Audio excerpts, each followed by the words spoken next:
Good evening, everyone. Thank you so much. If you are more than welcome to please take a seat. We will start right now.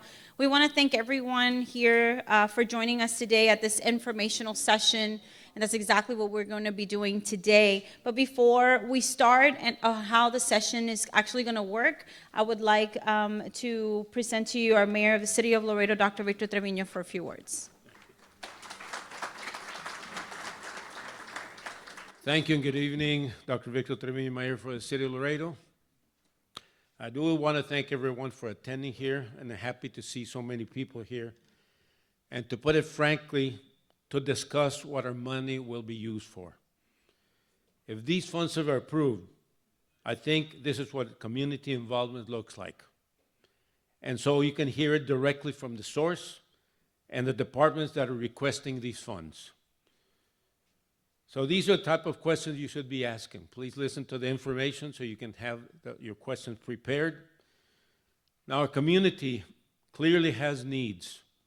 And as mayor, I have always said that we need to focus on what the core functions of the government are. This is why we are here to talk about today.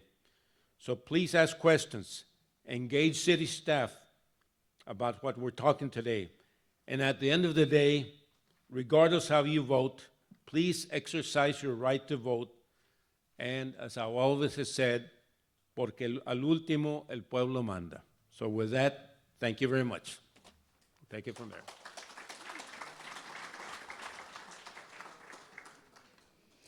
Thank you, Mayor. And I would like to, go over or begin a brief presentation from our Budget and Financial Services Department. So I'm going to explain to you a little bit of how today's session is going to work. We're going to begin with that presentation. They're going to provide an overview of the proposed bond, of course, and its impact to us, to our community.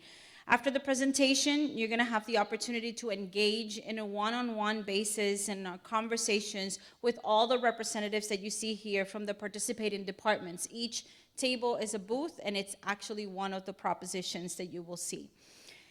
Each department has a booth where you can ask all the specific questions about the projects that will appear on the ballot. Of course, we value your input and your feedback, and we encourage you to take this opportunity, like the mayor said, to learn more and ask questions about the proposed projects. Our goal is to ensure that you leave today with a better understanding of how these projects are going to work.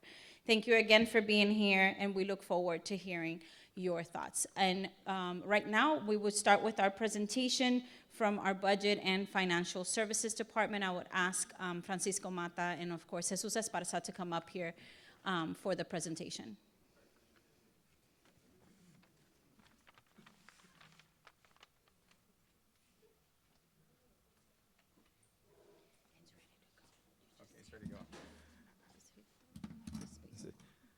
Good evening, everyone. Frank Mata, Finance Director for the City of Laredo. So we're going to go through this presentation briefly so that we can get you to the distinctive booths and you guys can ask your questions. So no further ado, I'll go ahead and start the presentation. So what is a bond referendum? A bond referendum is a public vote that authorizes the city to borrow money by issuing bonds to finance specific public projects. Voter approval is required before any bond can be issued.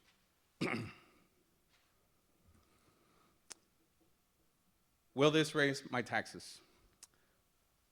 Bond approvals may impact the portion of the property tax rate that funds debt service.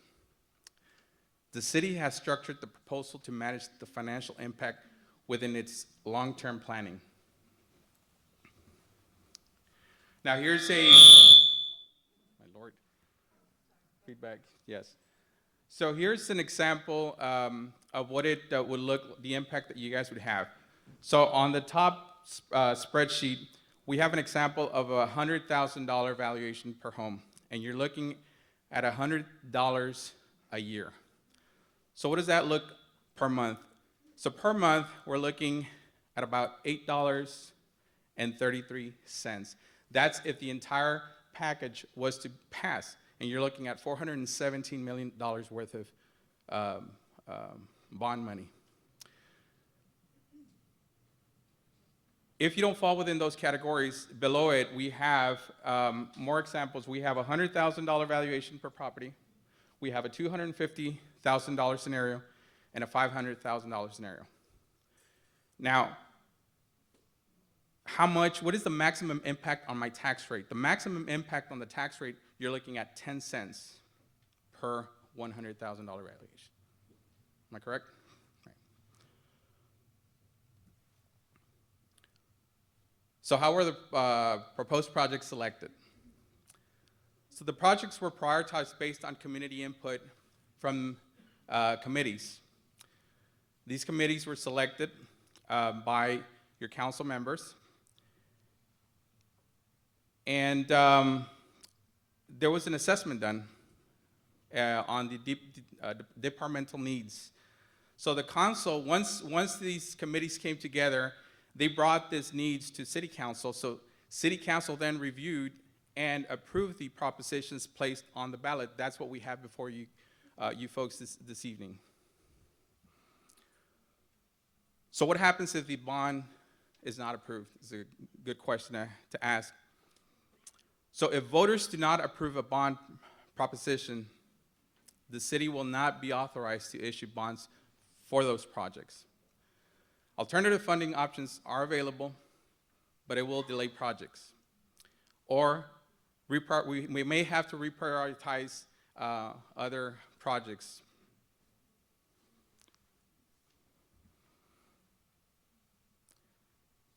The big question, can bond funds be used for something else? The short answer is no. Bond funds may only be used for the purpose specified in the approved proposition. State law prohibits using these funds for unrelated purposes. So we can't pay for salaries, okay? Only for what we're borrowing the funds for.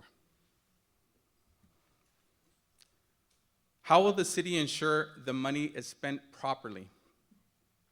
So if approved, bond spending will be set up in a separate fund and subject to financial oversight through audits, reporting, and tracking.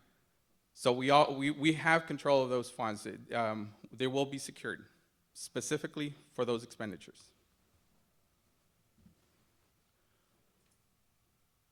When would projects begin if approved? Now, the project timeline varies by type and complexity.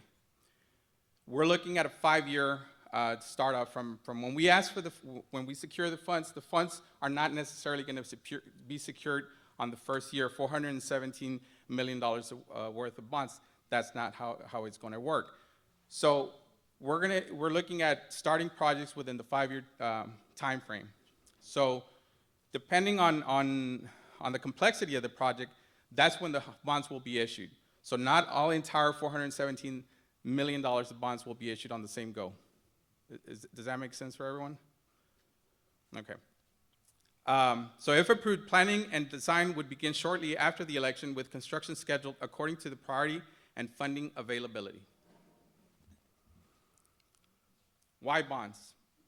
Although it's been a while since we have not issued a bond referendum, the city has used these mechanisms in the past to build roads, parks, libraries like the one you were hosting this event, and other infrastructures. Now, did you know that the city of Laredo has passed only 3 bond elections in its history? First one was in 1986, we had one in 1989, and another in 1993. And this is what they paid for. 1996 bond election. The total bond issued was $16 million. Paid for drainage improvements, street bridge sidewalks improvements, city hall improvements, library improvements. In 1989, we had another bond election. Total bond amount was for $15.5 million. The key propositions approved were improvement of city streets, drainage improvements, equipping fire stations, and equipping libraries as well. And our most recent one was in 1993. There was a $27.5 million bonds issued. And in that bond, was this library that we're in right now, 7.9 million.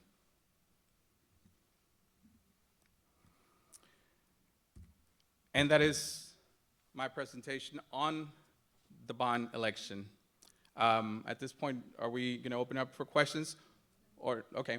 All right, so what we'd like to do is go ahead and allow you this opportunity to go to our individual propositions. We have health department to my right. We do have the fire department. We have police department. We have community development. And we have public works engineering department. They can help you with any questions that you might have. And of course, we have the financing team, the bond council. To my left, your right, we're also available to take questions. Anything else on that? All right, and yes.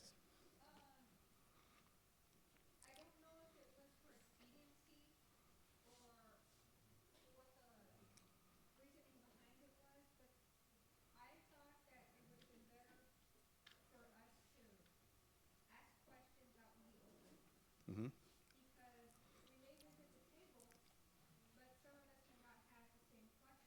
Mm-hmm.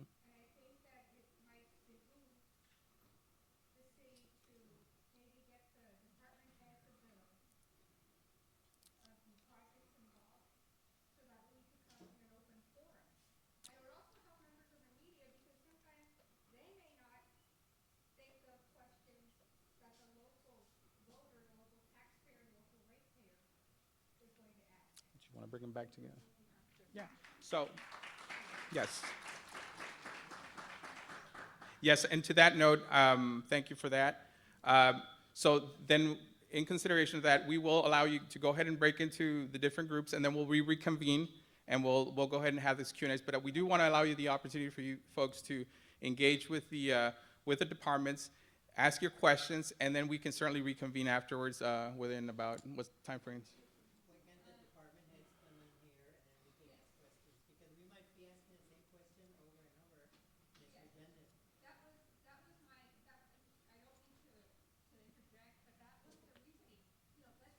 Mm-hmm.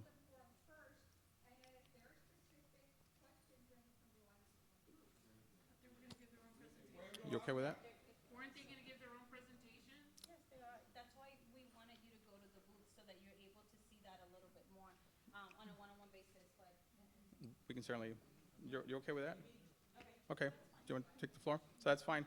So do you want me to just go down the line and are we folks ready? All right.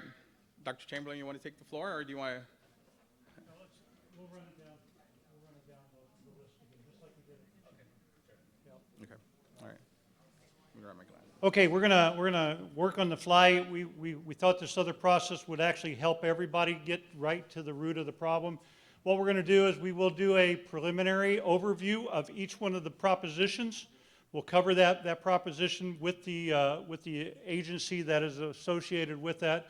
Once that information is done, we'll look and see how everybody's feeling, and then we may go ahead and do the table structure as well too, and then we'll come back for the final updates on any of the remaining questions that are there.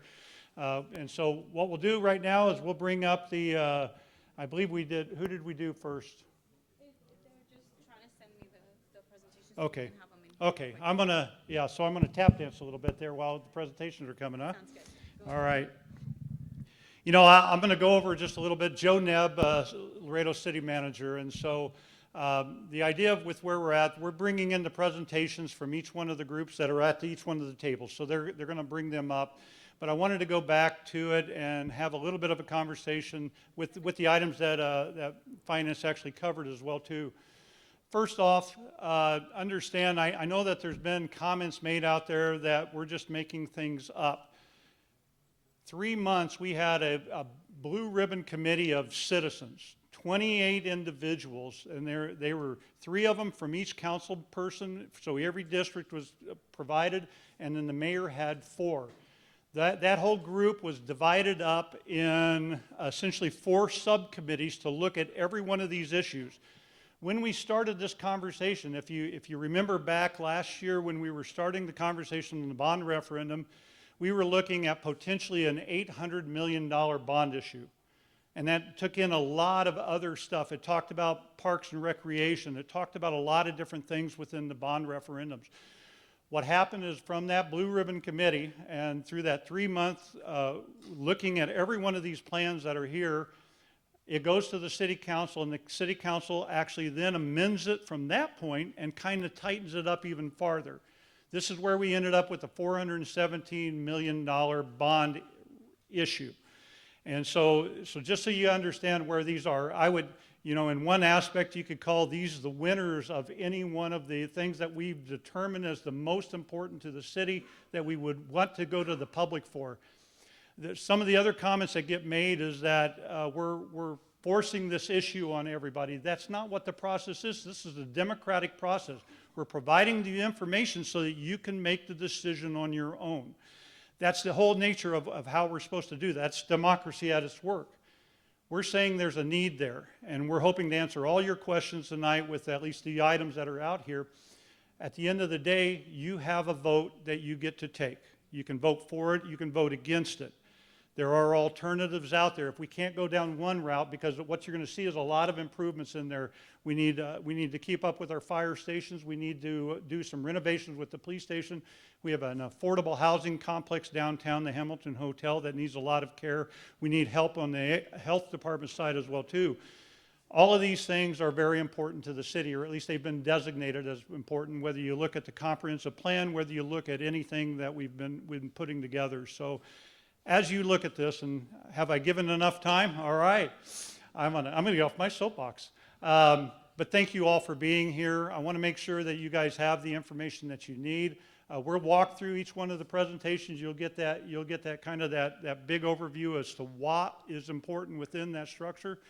Note that this is all fact-based information.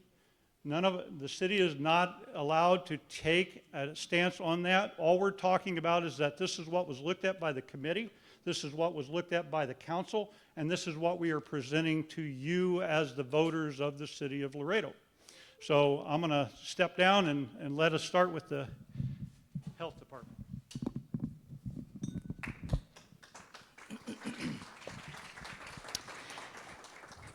Good evening. Thank you. I'm getting the cue back there to hold it further away from my face. Thank you, Isa. Good evening. My name is Dr. Richard Chamberlain. I am your Director for Public Health for the City of Laredo, and I wanted to provide you some fact-based information on public health services and our community impact.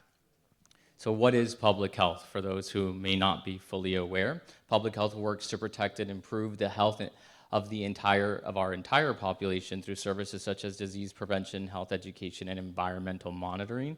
These services are designed to support the health and safety of all residents, regardless of age, income, or background. Similar to other essential services like police, fire, and public infrastructure, public health programs contribute to the overall function and resilience of the community. How public health protects the community. Public health services operate daily to monitor health risks, provide preventative programs, and support safe environments. These activities may help reduce the risk of widespread health issues and support overall community health, which includes disease investigation and outbreak response, food safety inspections, environmental monitoring, emergency preparedness, creating plans and responses. The Public Health Department is also highly focused on chronic disease prevention and management. So chronic diseases are long-term conditions that require ongoing care, which include diabetes, hypertension, heart disease, obesity, arthritis, dementia, Alzheimer's. And public health programs focus on health screenings for early detection, education, and lifestyle supports to promote better habits, community resources such as fitness programs and nutrition counseling. So preventative health services may help identify and address health issues early, which can reduce the need for hospital visits and support long-term care management. The rising costs of healthcare. Chronic diseases are significantly contribute to healthcare expenses in Laredo and of course across the United States.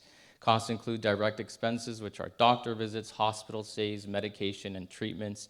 Indirect expenses are missed days at work, lost productivity, and long-term disability. Public health efforts reduce costs by supporting preventative care and early intervention, which can address health concerns before they become more serious, providing information and resources that promote healthier behaviors and reduce likelihood of chronic illnesses, and offer low to no cost screenings, education, and outreach services to populations with limited access to health care.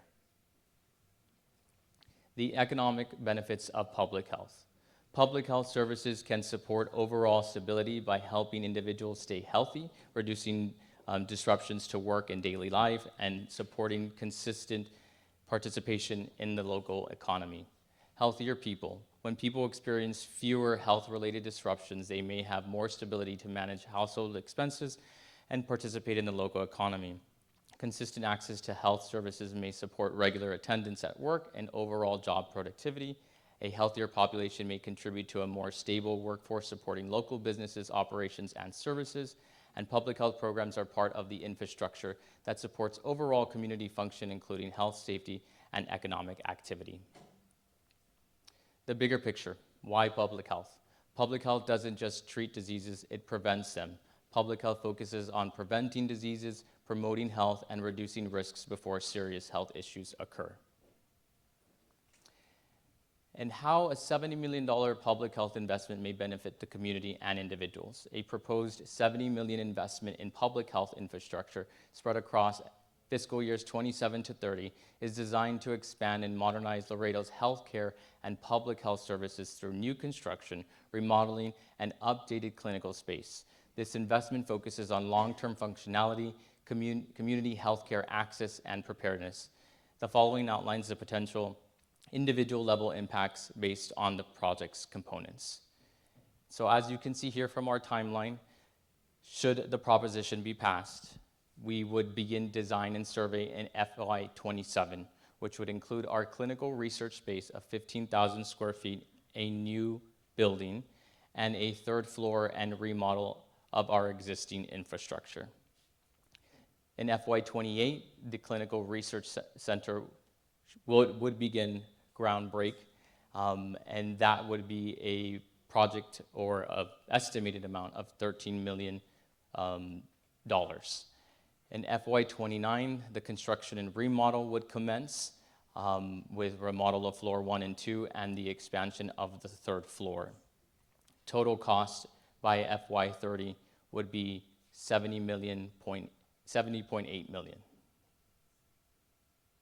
Individual level benefits, more healthcare services under one roof. Individuals may have greater access to services like seeing a doctor, immunizations, prenatal care, health screenings, mental health support, and chronic disease prevention, all within one centralized location. Expanded behavioral health resources. New spaces for counseling and mental health services may increase availability for those seeking support for stress, anxiety, or depression. Maternal and child health support. Improved infrastructure may enhance early childhood services, including newborn screenings, prenatal care, and family education programs that help support healthy development. Focus on prevention with additional space and staff programs that promote early detection and prevention of illnesses like diabetes, hypertension, and infectious diseases can reach more individuals. And convenience and early access. Access to preventative care close to home may reduce the need for emergency room visits and support healthier outcomes over time. And so our conclusion and our call to action is public health programs are designed to help prevent illnesses, promote healthy behaviors, and support community-wide health efforts. Public health initiatives benefits individuals, businesses, community, and what you can do is learn more about this proposition by visiting us here at our booth. Thank you for your time.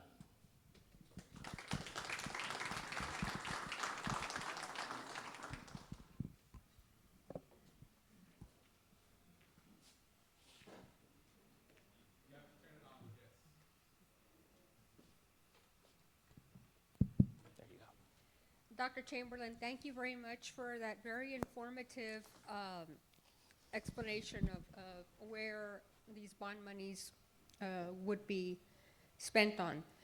Regarding behavioral services, right now the local mental health authority is at a point where they're having to turn away folks.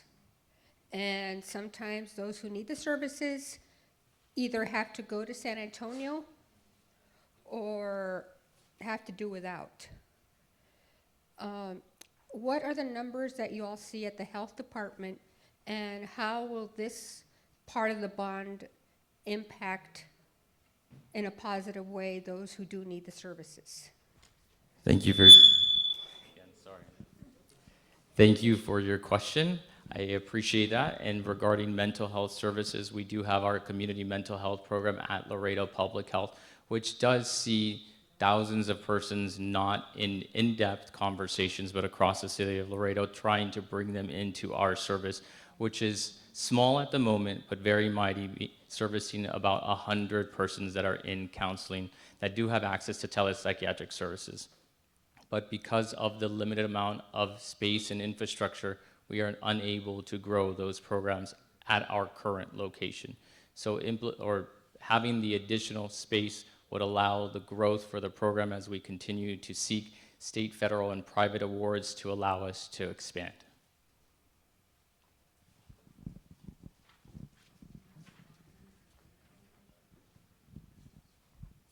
Good evening, Valentin Ruiz for the record. I am 57 years old and have benefited from Laredo's health department since I was a child.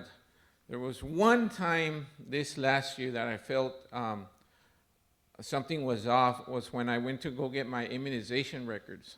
At my age, I figured you have a stack of a list of all the immunizations that I took with the city. But unfortunately, I was told that they have no records. And I wonder, that money, are you guys gonna put some of that money into that? Because, I mean, we need that record to find out what shots we need, what shots we don't. So that's the only time I felt there was a failure in the system. So I would like to thank, for all the services that I got at the time. I think if any department needs improvement, because I know fire department, police department has been getting their buildings and a lot of stuff, but I've never seen the health department grow. In 1986, did you guys benefit from the $16 million bond? No, sir. In 1989, did you benefit from the $15 million bond? No, sir. You see? And in 1993, did you benefit from the bond? No, sir. So it's about time that you guys get the help. Thank you. Thank you.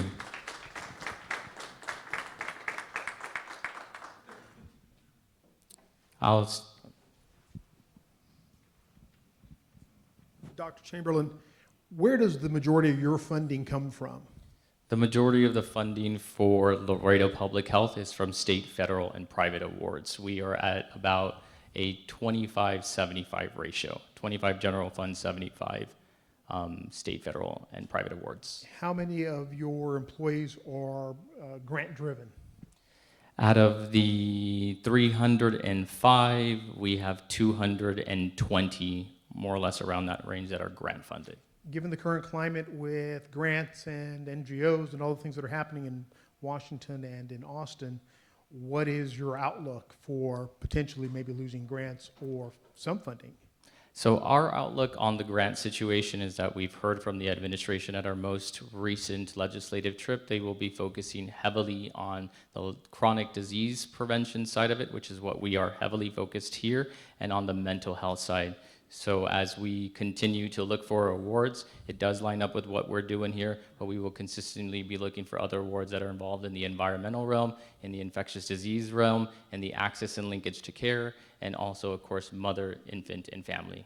Can you elaborate on one of your slides where you said that this particular bond could be paid back in a certain amount of time, not from direct revenues, but from indirect? Can you expand on that a little bit for the community? Correct. It was estimated that Laredo Laredo invests $1.2 billion into direct and indirect costs that are associated with chronic diseases.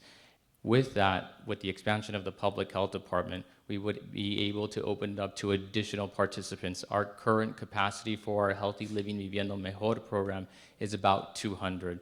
If we have the additional space and of course the staff infrastructure, we're able to increase that by fivefold, touching 800 more lives, with making a difference between 406 persons with controlling or reversing their diabetes would have significant impact on their dollars going back into the economy. Is there a contingency in the event you don't get a new building to operate under the buildings and leases you currently have? We continue operations fluidly as we are now, and we will continue to operate to the best of our resource ability, ensuring public health for all. Thank you, Doctor. Absolutely.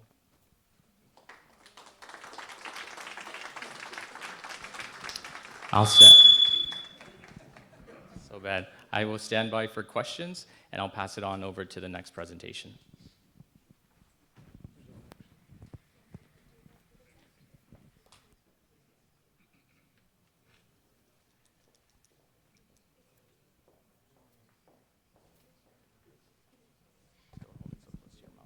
Test.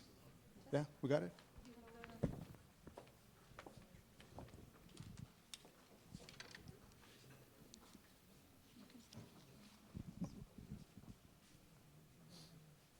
You know which one?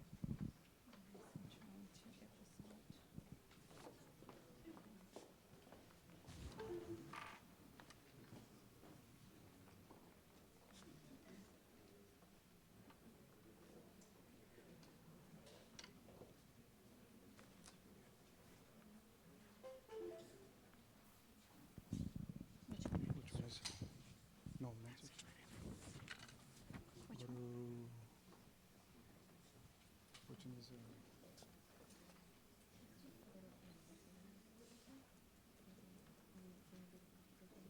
Dr. Chamberlain, one more question, if I may.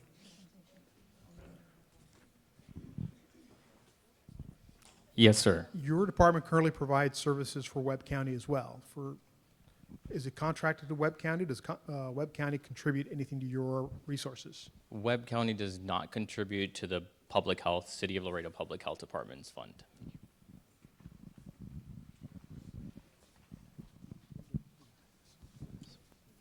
The projects themselves, don't focus on the dollar amounts. Just talk about the projects and what they're gonna do. Okay. Good evening. I'm your Chief of Police, Miguel Rodriguez. I want to pretty much put forth what exactly we're putting on the bond, right, and the reason why it's there.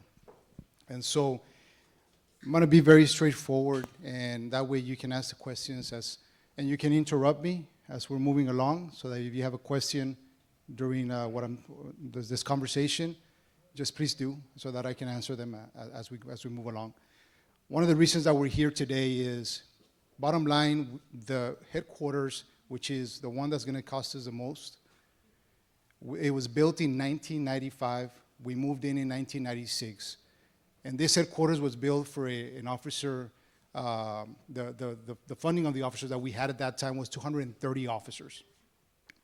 We're now at 575 officers, 140 civilians, and we're still operating out of that same headquarters. So what are we doing about it? Well, we moved some of our detectives to a 1960s building, which at this point we continue to have a lot of conversations with our union and our personnel because of the fact that the building is very deteriorated. Our headquarters is not as bad, but I can tell you right now that our captains are being put in closets, in storage rooms. And this is how bad we're operating at the police department. But that's not all. I'm going to be very straightforward as to what we're encountering right now. And I'll tell you one thing, property room. Property room is very important for a police department. Why? Because that's where we store all evidence. And the property room right now at the Laredo Police Department is very small, that we had to get another property room at a warehouse that is non-compliant. What does that mean is that anybody can come and fight cases, and I'll say it out in public. Anybody can come and fight our cases because we're out of compliance. And so what do we have to do? We have to continue reinforcing that warehouse. We have to continue doing things that are out of the scope of the police department to operate efficiently. And those are things that me as a chief, every day have to come in and making sure that we continue the operations as best as we can with what we have. Now, another thing, our 911 communication center. That is where all of you call for help. That center was built in 1995 to answer for the needs of the 1995 population. How much have we grown, not only in population, but as far as businesses, how much have we grown and the amount of calls that we've grown to date? And I'll give you a number so that it can stay with you. We answer 425,000 calls for service. That is just PD. That is not counting fire. This is just PD. 425,000 calls for service. People have asked me, well, Chief, why don't you collaborate with Border Patrol? Why don't you collaborate with DPS? Can they help? No. Border Patrol is not going to answer your 911 calls. DPS is not going to answer your 911 calls unless you live in Austin.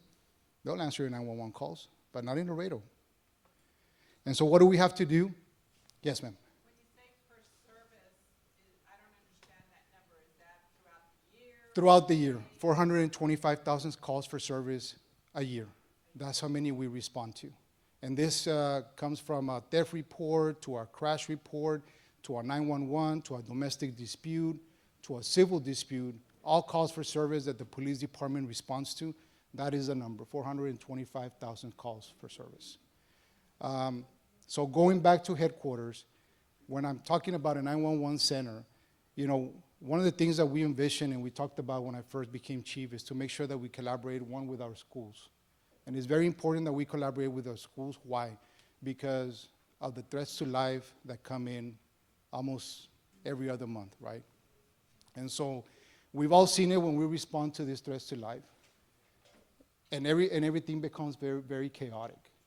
And so one of the things that I said that we wanted to do at the police department is make sure that we combine our 911 center with a call center of those ISDs. And the room that we're asking for in this headquarters is to make sure that we accommodate all call centers, UISD and LISD and Laredo PD together so that we don't create that chaotic scene. Why? Because communication is important. And I know that maybe you're kind of figuring out why does it become chaotic, right? Well, I'll give you an example. 911 center gets a call, there's a subject with a gun inside, LBJ, I'll put as an example. Then UISD gets a call. Hey, there's a subject with a gun inside Alexander. Then LISD gets a call and say, hey, they're saying that somebody's in a gun in one of the high schools, we don't know which one. That is the reason why it becomes chaotic. So one of the things that we want to do is we want to make sure that we combine those call centers together because we talk to each other there. Hey, we're getting the same call, but wait, where is it? And it's right there, and we can respond appropriately. This past year, we responded to Alexander, we responded to OBJ, we responded to United South, and here we go. It's not only us, it's them too. There goes the ambulance, there goes the ambulance that way, there goes. Everybody's out for that service. So we want to fix that. And one of the ways that we're going to be able to fix that, and one of the ways that other police departments have fixed that, is that we combine those services and we give that space to the ISD so that we can be communicating on a one-to-one basis every day. So that's important, but more than anything is to make sure that we catch up. We need to catch up to 2025, and we need to make sure that we plan for 2040. This bond is not to catch up only to 2025. This bond is to catch up to 2040, 2045, so that we're not here again asking the public to help us out to make sure that we give the service that you guys deserve. So one of the things that we're doing right now is to not just to catch up to 2025. This bond is going to allow us to reach all the way to 2045, I believe, 2045, 2050. So again, this is one of the main priorities for the Laredo Police Department, the headquarters, to make sure that we're operating more efficiently. And more than that is to make sure that we have the proper space to operate of. So one of the other things that I can talk about is a real-time crime center. It's a great tool that the Laredo Police Department has multiple cameras hooked to it across the city. We have LPRs, we have cameras in major intersections now. Beautiful, beautiful project. But it's operating out of captain's offices. Yes. We tear down a couple of walls that there was captain's offices, and we told the captain, say, you and you're gonna go to that other space, and that space is the storage rooms that I'm talking about. Why? Because we needed that real-time crime center. And so it's not a real-time crime center that was, built from the ground up. It was built out of captain's offices. And so those captain's offices, which captains are very important because those are the ones that are given their area responsibility every day. They come in and they go over every crime that happened in a specific area to make sure that we accommodate and we deploy patrol appropriately, and we're doing it out of storage rooms. And this is how bad we are at the police department. Next thing, every time that we come in, there's a lot of things that happen in the police department, especially when we're talking about operations. The police department does not have a SCIF. If some of you don't know what a SCIF is, it's a room that is completely closed down, that there's no sound that comes out because there's operations that are confidential that we have to speak about. There's phones that are left outside so that no phone can pick up any of the communication that we're talking about. We don't have one. We have to share it with with our federal partners. We're a 575 officer police department, and we don't have that. The other thing that I'm going to move into is our training facility. This bond carries a training facility for the police department. Do any of you know where we're training right now? Laredo Community College. Anywhere else? We're asking Harmony. Yes. I have a question. Yes, sir. Have you tried using the obstacle course at Morton High School for training? Well, this is where I'm going to go into that right now, sir. The one thing that we've been doing, and I'm going to give you a whole list of where we're training. We're training at San Martin de Porres. The priest there is very generous and lends us his basketball court where we can do trainings there with our police officers. We're training at Harmony School. We're training sometimes at other local high schools when the school is not in session. We're training at LC. For a police department our size and the city our size, we should not be doing that. Training is crucial to the operations of a police department. Remember, we're giving a 21-year-old, a 22-year-old training so that either they can take life or they can take liberty. And those are two very important things that we need to continue training every day so that we get it right. We have to train every day. Yes, sir. What happened to the Mines Road Training Center? Is that just fire now? Is it That's only been fire. That's their training facility. still called Laredo Police? Yeah, no. That's their training facility. We use it sometimes, but that's their training facility. There's different needs for the police department that we just don't have right now. And I think that, moving forward with what we're doing, even if we try to get more schools to help, and other buildings so that we can do our training. And I'll give you a great example, our SWAT team. Our SWAT team is in need of a training facility. Why? Just 2 Saturdays ago, you saw their training. These are very high-level training individuals that when you need them, they're going to execute. And so what do we need to do as a police chief? I need to make sure that I give them the tools of what they need. If they didn't have the equipment and if they didn't have what other entities have loaned us to make sure that we train, what they did on Saturday wouldn't have been able to happen. And so this is about catching up, but more than anything, for the future. Yes, ma'am. Chief, I do not know where the Webb County Sheriff's Department trains, but have you thought of maybe talking to Sheriff Cuellar, or maybe this conversation has already happened, of maybe pulling together the resources from the city and the county to establish a comprehensive training center that would service They also don't, Ms. Romanos, they also don't have a training facility. We've tried different things, but it's also a problem when it comes to training because we have to send our officers out of town to train. And for us, it hinders our operations every time that we have to send 4 individuals to train outside the city. And one of the things that we want to do is not only to just create a training facility that's going to serve the purpose for the police department, but we have a plan to also make it a training facility where we are the subject matter experts when it comes to border security. Every day that we operate in this city, we are the subject matter experts. So one of the visions that we have for this training facility is not only to train Laredo PD, but also to train our partners, our constables, our sheriffs. And aside from that, to make sure that when we can give those trainings and bring more agencies to come and train in Laredo, that'll serve, us to also help with, paying back what we're asking for. I do not know if the Operation Stone Garden funds still exist, It does. but have you also considered also parlaying some of that money into, They, is there a special, at least for border security? Yes, actually, we've done a lot of that funding is for border security, but we cannot do an infrastructure. We cannot do a building with that money. It's very specific to what you can use that money for. Yes, sir.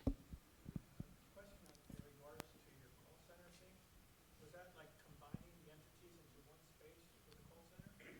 The call center, yes, So if you were, right now they're not in one space, they're in different spaces? that's correct. Yes, so So by bringing them into the call center, all three into the call center, you create one, single point of failure, right? yes, sir. So that goes, it takes everything out. Yes, All in one place. they're all in one place. So wouldn't it be best that they're in separate places so you don't have a single point of failure? Well, remember, Laredo PD has another fail-safe, right, which is the Webb County Sheriff. And so that's always been in the plan. The Webb County Sheriff, their fail-safe is our department. So that's the way we've operated all these years. And that's a redundancy plan for that. Yes. And on the SCIF, is the SCIF just for PD, and you want to go ahead and put the SCIF for just PD? Or do you actually want to be able to communicate with the SCIF network out of your SCIF? Yeah, that's the plan. But if you were to do that, you would have, certain individuals need to have that background too. Correct. And that's why, like our task force officers and that we have with all federal agencies, that they already have that background done and that, But they're allowed, those task force yes, officers are allowed into the SCIFs, right? yes, sir. Some of them. And then again, our SCIF, it doesn't have to communicate with other SCIFs. Pretty much ours is to make sure that nothing gets out of the communication that we're dealing with. Remember, the cartels, specifically Cartel del Noreste, has been assigned as a terrorist organization. That has changed the environment completely as to how we operate with those individuals. And we have them. I'll be very upfront here. We have those individuals and that bad element in our city. And so when we're talking about things and operations and things and details that we're doing throughout the city, we need a place where it's going to be safe to talk about those operations. It gets very dangerous when we're talking about those individuals. Yeah, that's what I was wondering. I mean, you brought up the term SCIF. SCIF implies one thing, Yes. one network. Mhm. That's why I was wondering, is there any other, that you know of, any other municipality that has a SCIF that interfaces in Texas or South Texas, that interfaces with the federal government? There's two more. There's two more, yes, sir. And so being in the border, one of the things that we talked about is the new generation that's coming in, right?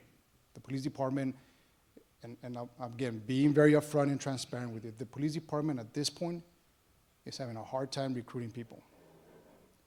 And I'll tell you what, this past time that we were trying to get applicants to come in, 837 signed up for it.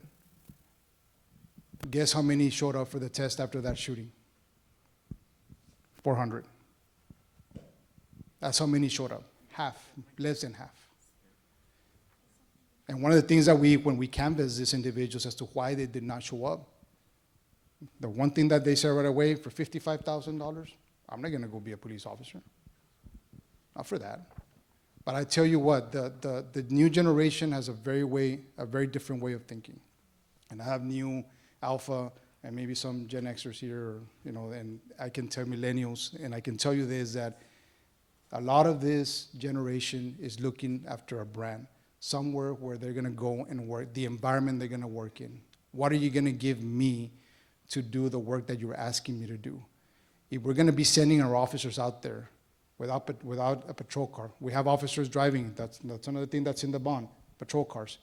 Right now, we have patrol cars that have 100,000 miles on them. We have patrol cars that have 120,000 miles on them. And the union is here, and I know that they go to my office almost every day telling me that those units are not supposed to be driven in the city. But that's what we have.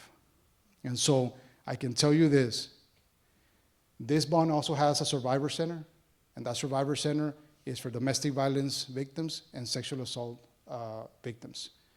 And is needed in this city. Why? Because we continue to have the problem of when there's a sexual assault victim, adult, that we send them to LMC or doctor's hospital, and there's no sane nurse. And what do we do as a city? What do? We tell them there's no sane nurse available, don't shower, give me your clothes, come back tomorrow. Do we think that's right? No, it's not right. Chief, on the subject of patrol cars, what's the lifespan of an average patrol car? It should be 5 years. And what's the lifespan of these millions of dollars we're gonna finance? Well, for me, I know that the timeline to get those patrol cars is 5 years. Yeah, but it's a 30-year bond, right? Is that correct? I think that should be like a question for finance.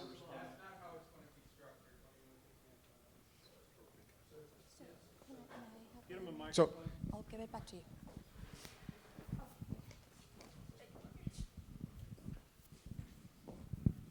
Hi, and thank you for the question. So yes, to answer your question, we have modeled the bond in totality to be amortized over 20 years.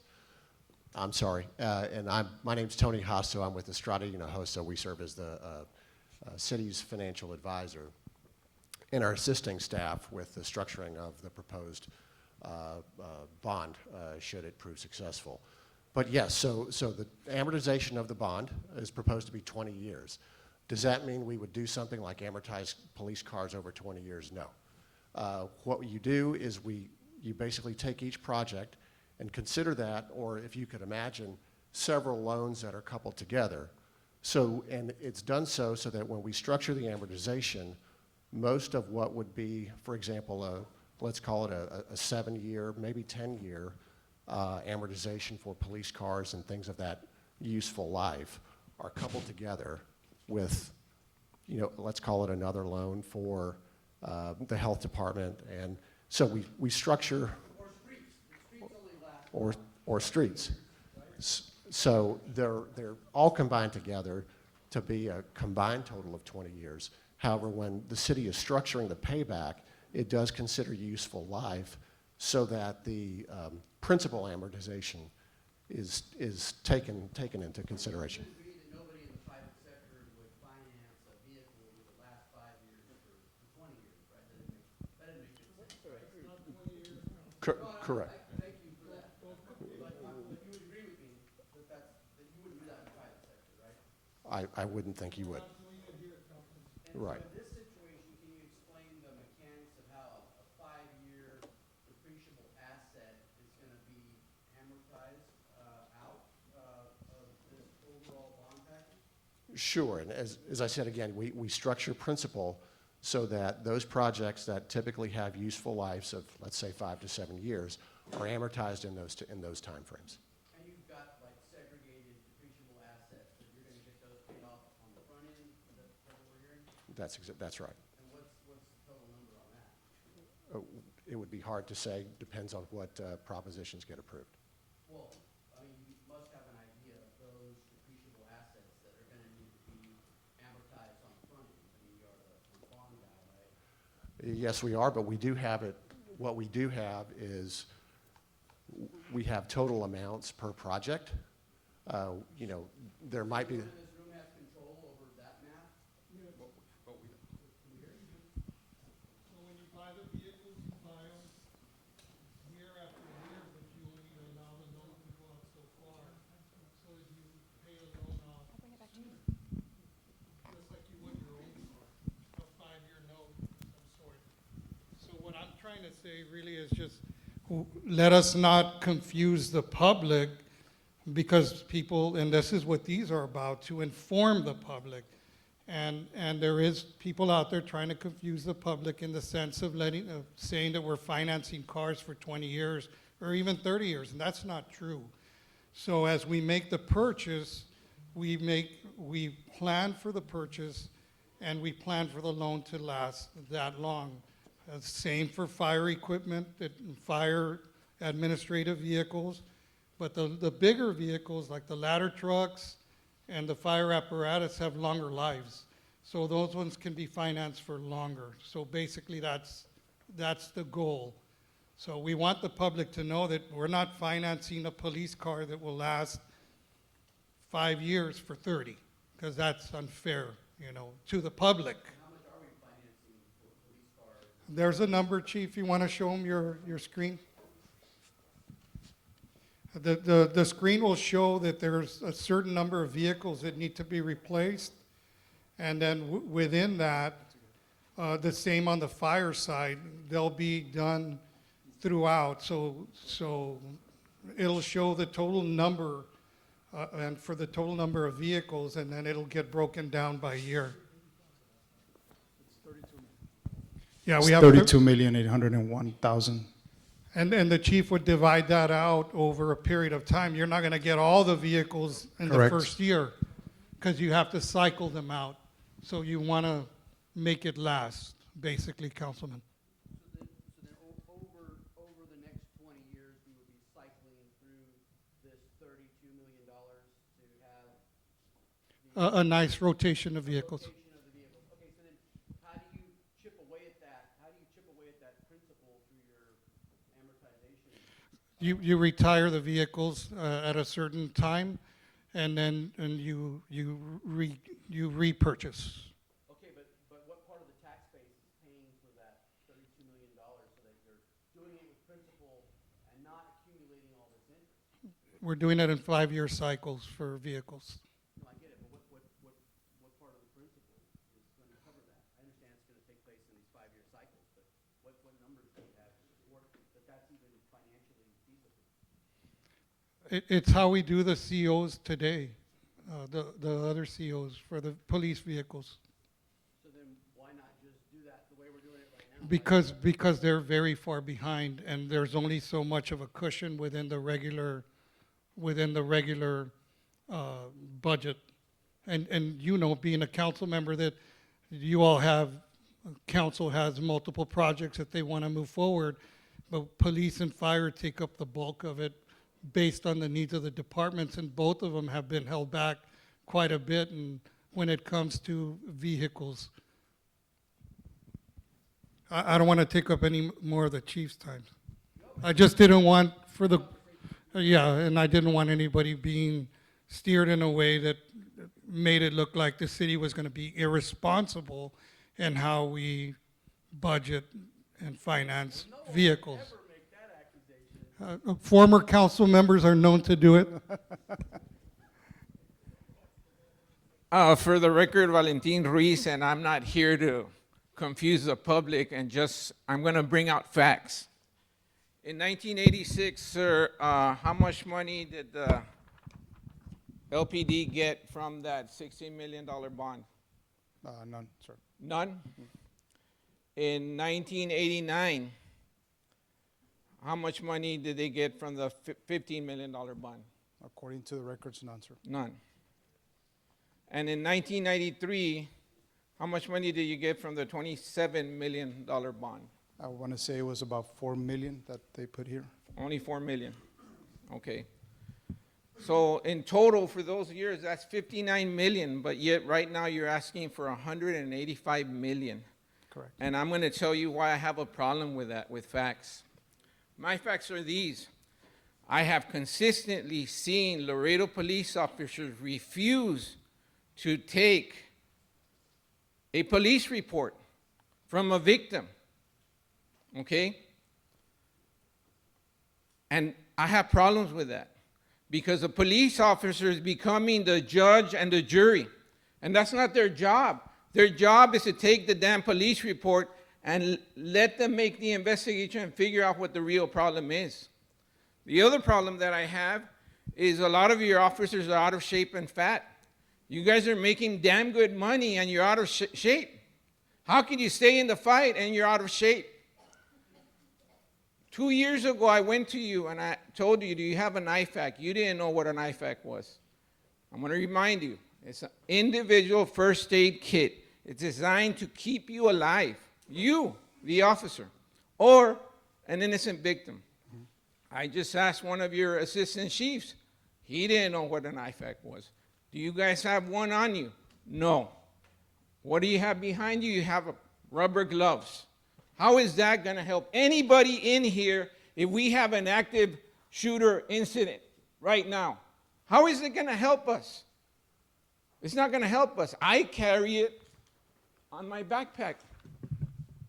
I carry it on my back. I carry it in my ankle. Because it takes 2 minutes for a child to bleed out. Remember Uvalde? Kids died. Kids died. And as a leader, you guys say, well, the people out in the field have their kit. But they don't have them on them either. They have to fight their way to the vehicle to go get it and fight their way back. People are going to die. So you're getting the training, great. But you don't have the equipment on you, and that's a failure. That's a failure, and it's a waste of taxpayer money if all you have in your back, in your kit, is just rubber gloves. So, in my opinion,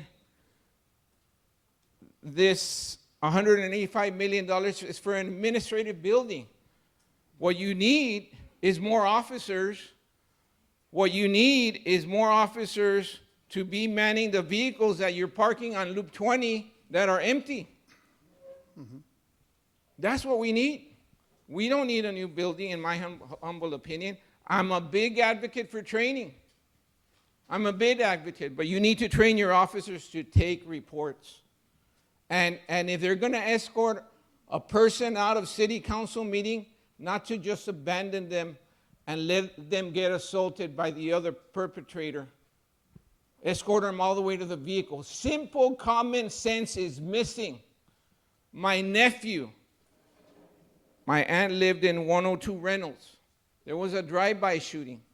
They were chasing a guy, and they were shooting him on the street. They caught up to him in front of my aunt's house, and they killed him there. Some of the bullets missed the guy they killed. They almost hit my aunt, and they injured my nephew. Police got there. They were standing around him, letting him bleed. Letting him bleed. And still, you guys don't have an IFAC on you. And I had qualms with that, because he almost died. And that's what your people need, is training. Thank you. Thank you, sir. Can we make sure the questions pertain to the bond referendum, that is respectful of everybody's time? So, Yes, sir. Oh, financial? financial advisor and Frank? Is the financial advisor an employee? He is not. It is a contracted service. So This is dealing with these 300 million? do what? The bond is 300 million? The bond is $417 million. 400 and where is, there he is. $17 million for the 4 propositions. Private organization, right? Excuse me? Private financial organization? Yes, sir. Our firm is Estrada Hinojosa. Okay, can you provide the SOC 3 report? Do you have one public where you can look at, since you're dealing with the public funds? I'm unfamiliar. If you could help me understand what the SOC 3 The is. SOC 3 report is a report of any financial institution that has to provide showing that how you manage the money and the security that you've taken to ensure the people that are managing the money have taken steps to be proactive so you don't suffer a data breach or whatever. Sure. So we don't actually manage the city's funds. Not What the city's funds, but you're not saying anything about like how those funds are going to be distributed or any data you may have that contains that information. No, sir. So to help everyone understand, what our role is to work as an extension of city staff and help with the structuring of the loan and help understand what that payback will look like and any effect to the tax rate, and to work with the city in the bond issuance process in preparing offering documents that would be needed for the bond sale, would prepare any sort of interaction and meeting with bond rating agencies to get the transaction rated. We don't necessarily handle the money for the city. So you don't, in no way or function or whatever, you're dealing with any financial stuff? No financial data whatsoever? We're not handling their money, no. No, not and the money, just the data. Not really, no, sir. I mean, we're, Okay, so that's it, that was my only question. Thank you. Sir, did you have a question?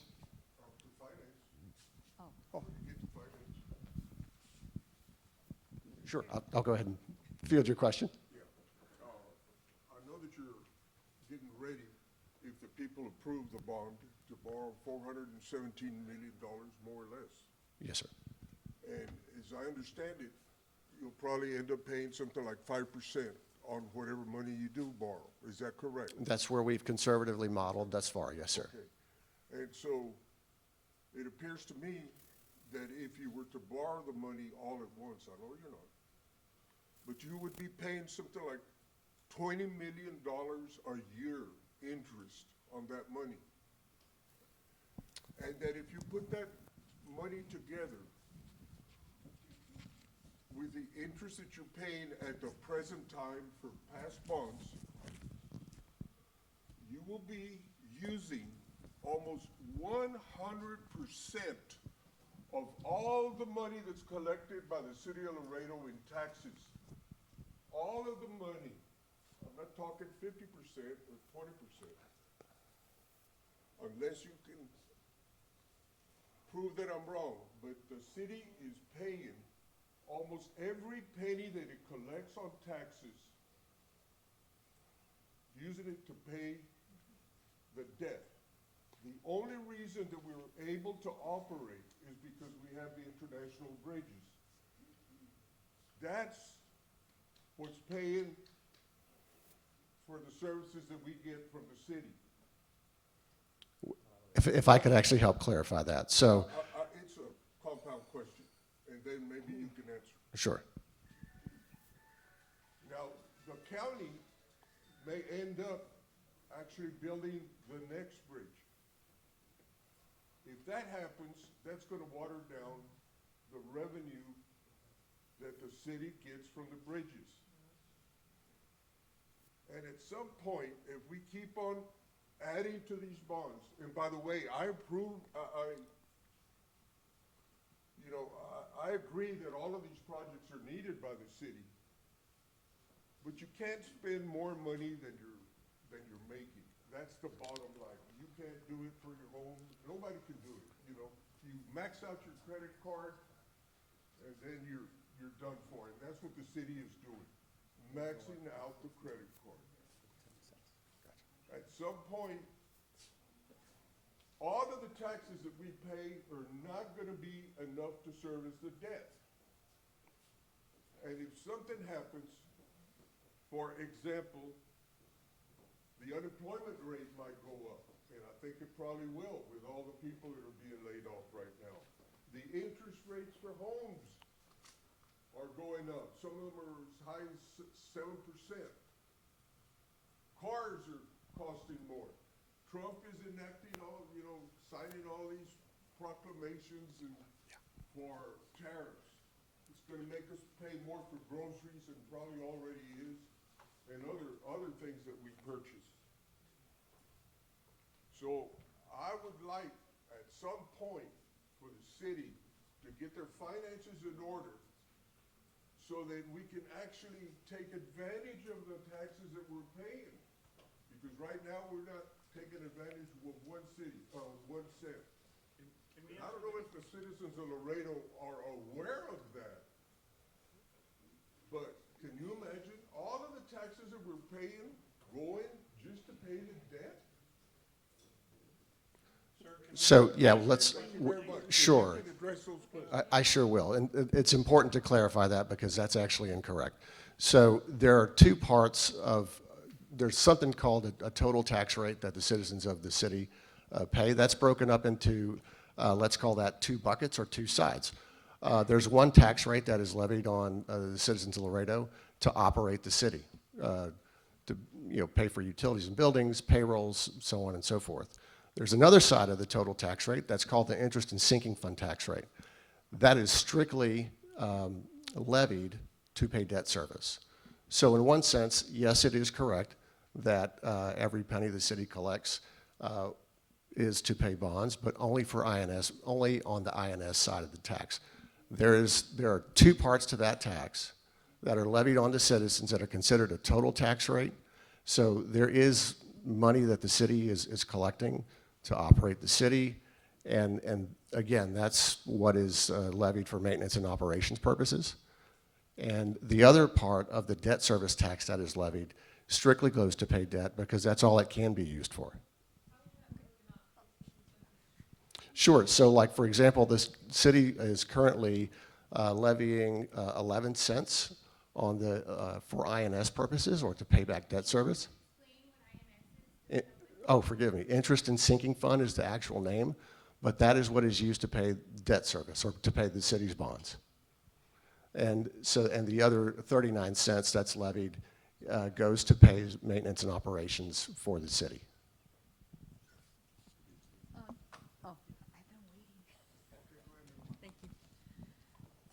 In trying to keep the discussion back to this particular bond issue for the police department, you talked a lot about the headquarters, but I don't think you were given a chance to explain what the condition is for the Sandman building. And also, y'all moved into the old Convention and Visitors Bureau headquarters. I'd say 2 or 3 years ago, maybe 5, I don't remember. Correct. But does that need infrastructure improvement? Or is that not going to be in the bond, or is that going to be a future project? Well, what we want to do is that, well, we have the investigators that are there right now, that's the internal affairs investigators. So since we didn't have any room at our headquarters, we ended up moving the bicycle officers to the El Metro station. And then we made room for our internal affairs to be in that and Conventions Bureau, the old Conventions Bureau office. Because having worked there at the CVB, I know that the second floor was wobbly.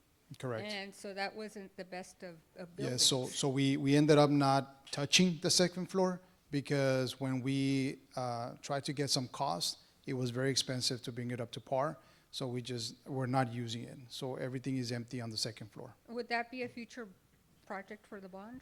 Well, we want to make sure that we centralize the police headquarters. Okay. We want to we would like to have our internal affairs division outside of headquarters, right, so that it's more approachable for the community. But given the current circumstances that we're in that building right now, it's going to need some remodeling. So that is something that's already in conversation with management to see how we can get that building again up to par. Are these images from the Sandman or from the Convention? This is from Sandman. Okay, thank you. These are the images that are from Sandman. And was there any asbestos since that was an old building? Or? That's what we're trying to determine. Okay, thank you. Chief, how come y'all aren't just maintaining these buildings over time? Like, how come it has to wait till it becomes a five-alarm, train wreck? What we actually have invested almost $500,000 in this building to bring the air condition up to par. We did some remodeling on some walls. Actually, the outside, we ended up painting it. The roof, we ended up fixing it, but still not enough. And I think, in all honesty, it's a 1960s building, and we are at the point that we need to move. We need to move from that building. It's going to be very hard to get millions of dollars to pay for a building that we're paying rent to the airport. We know that it's the city's, but it's a different entity. It's a structure that really it's very hard to explain. But I can get somebody that knows the structure of it. But we know we pay rent to the airport. Exactly.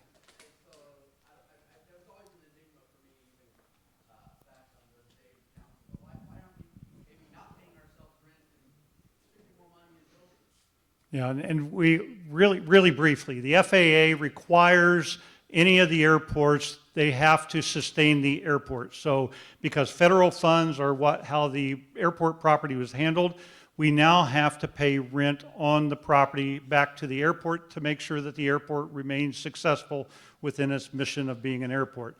So we are the owners of the airport, but we have to pay a lease to us. I will tell you that the lease for the police department is actually a very nominal lease. It still meets the requirements of the FAA, but we don't pay. I would argue that to a certain level, if we don't have that lease, we could be paying more to maintain the property as well too. But the nature of the question is, it is our property through the FAA, but we have federal grant guarantees that we have to do to make sure that the airport stays survivable and actually operable. And so that means that any property that is underneath the airport's control has to have a value back to it. So. What is that rental payment that the police department pays to the airport? You said it was a nominal amount. Yeah, so we have the building is 66,000 square feet. We pay upwards of about $37,000 a month. And then the airport, the city general fund claws back $611,000 to its budget. Is that correct? That's what you charge the airport for services. Yeah, the challenge with the airport is that there is some funds that go from the airport to the general fund that cover indirect expenses or on internal services. But there is also the commitment from the city. We actually utilize the entire assessed value of the city to help protect the airport as well too. So if the airport can't fund itself, then the city has committed that within the federal guidelines for those federal funds that we will protect the airport operations for that. So there is money that goes back and forth. It's to just close out that accounting gap within that structure. Yes, every enterprise fund, we mentioned about the bridge, everything with utilities, solid waste, water, sewer, they all pay into the general fund for indirect expenses. And now the airport is what I would say is not really an enterprise fund as much as it's a special revenue fund because of this relationship that goes back and forth on that. Can we, I'd love to have more of these conversations. Can we move through because we're going to run out of time, I think, for everybody. I just want to make a correction. For 1986, 89, and 93, the chief said that LPD got no money from those bonds. But I am to understand that the building that you have right now was from the bond from 1993. Okay. All right. Okay. All right. I just wanted to clarify. We're gonna move into the fire department now, and we'll get you the update. In your capital improvement plans, you don't reflect a new police station. You only reflect a remodel or an addition of 10,000 square feet. And in that capital improvement plan that you adopted last year, you don't show a training facility either. At what point did you all make the decision to make that jump? Even though over the last 3 or 4 years, you've been planning on expanding the existing facility. Obviously, you have the South Laredo one that you're looking for at the sports complex, but now you've added a training facility. Again, why not use the fire training facility that you paid half for? Back in 2000, you paid for half the training facility. If they have over 200 acres, why not build your training facility there rather than acquiring $20 million worth of, or $10 million worth of land when you already have 200,000? I mean, 200 acres. So the conversation has always been to expand the police department, and that was at the very beginning, back in 2017. And so we in trying to get that money allocated to build that annex, it just never happened. Things had started increasing, and there was more cost to construction. And even now in 2024, last year when we had these conversations, it's very hard to catch up on all that.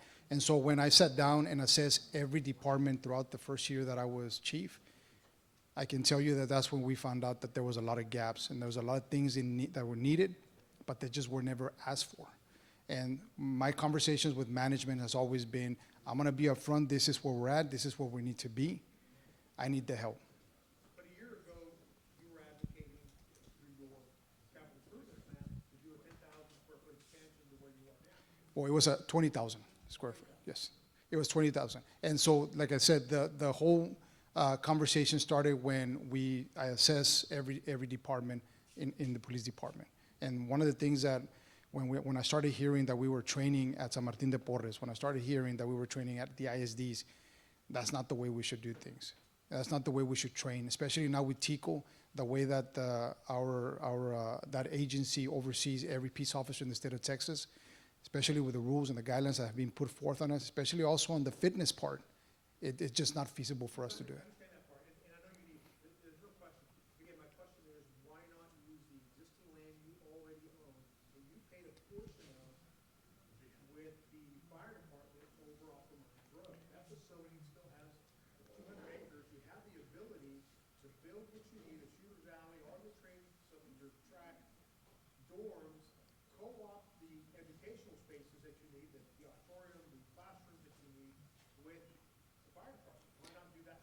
Well, there's been several conversations about that with Fire Chief, and one of the things that we talked about is, I mean, we can expand there. It's still gonna take about that amount of money to do the complex that we need.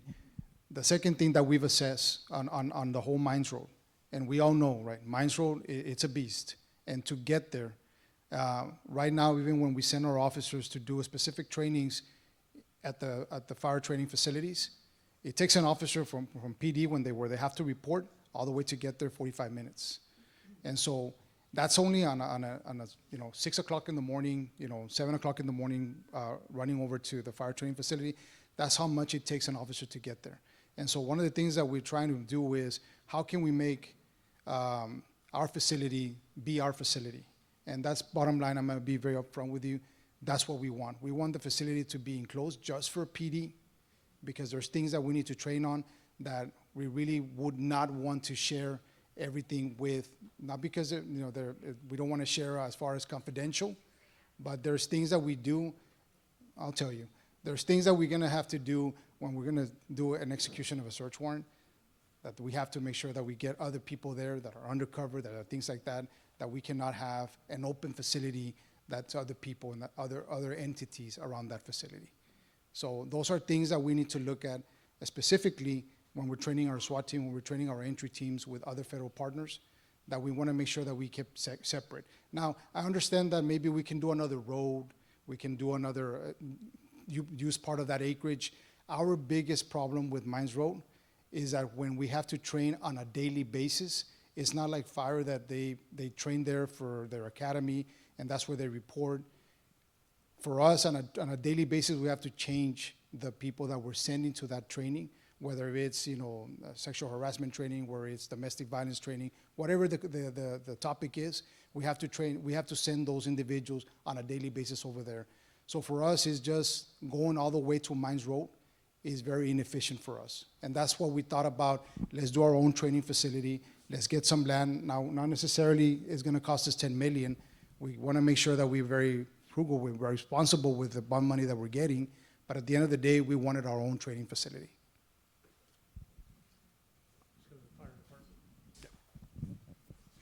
Thanks, boss.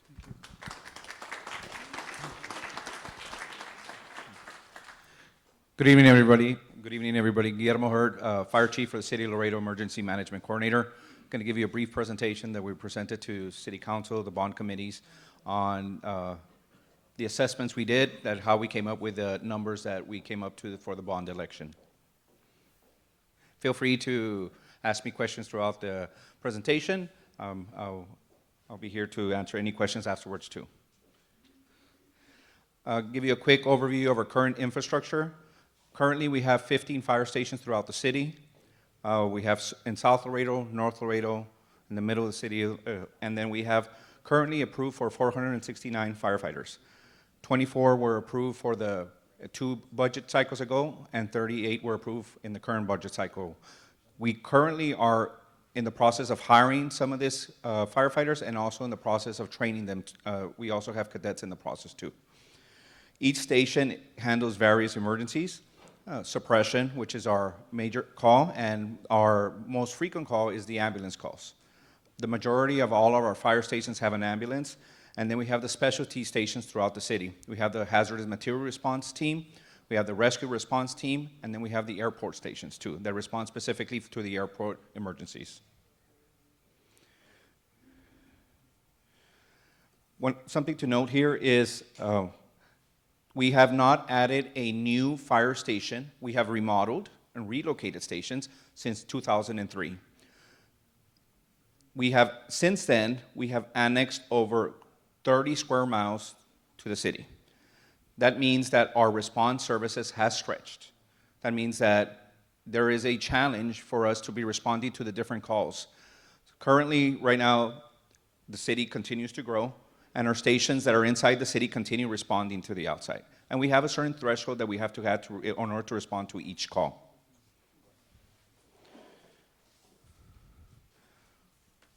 Two years ago, we hired a public engineer to come and do an assessment of the city for a 5-year plan and then a 10-year plan. In the assessment of the city, he provided and he identified that the city is short currently 3 fire stations, one in the north by the Unitec area, mile marker 1315, one in the south by the Buena Vista area where the sports complex is going to be, and one over there by Mines Road, close to the Green Ranch area too. In the same study, he also identified that our ladder trucks had to be strategically placed in different areas of the city. The ladder trucks are the big trucks that you see out on the street that have the ladder in the back. They serve a specific purpose when they respond to a fire. He also identified that the station that is right in front of that's right beside the airport, right in the loop, that we also have to have a fire truck there in order to respond to that area for those residents there too.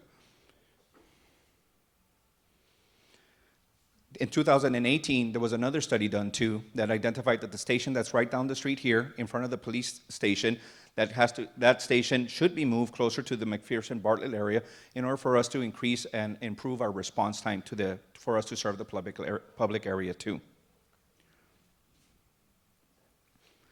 Here it shows the strategic locations of the areas that show where we need to have those stations. As mentioned, the Buena Vista Fire Station, and that's South Laredo. The second one is in mile marker 15, North Laredo.